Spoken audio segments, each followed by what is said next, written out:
وفيه أيضا قال قال رسول الله صلى الله عليه وسلم: يعرض الناس يوم القيامة 3 عرضات، فأما عرضتان فجدال ومعاذير، وأما الثالثة فعند ذلك تطير الصحف في الأيدي، فآخذ بيمينه وآخذ بشماله.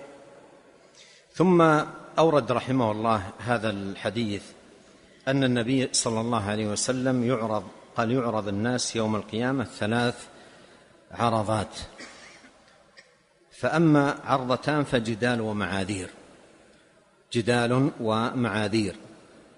جدال أي المذنب العاصي يجادل عن نفسه، وأيضا يبدي المعاذير عن ذنوبه وعما وقع فيه من أخطاء. فجدال ومعاذير، عرضة جدال وعرضة معاذير،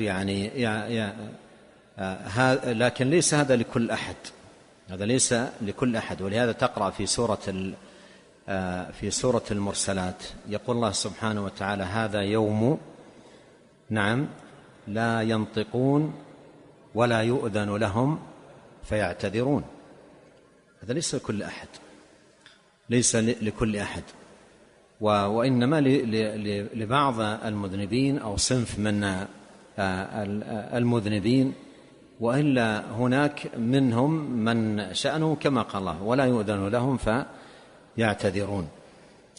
قال: وأما الثالثة فعند ذلك تطير الصحف في الأيدي، تطير الصحف في الأيدي، فآخذ بيمينه أو آخذ بشماله.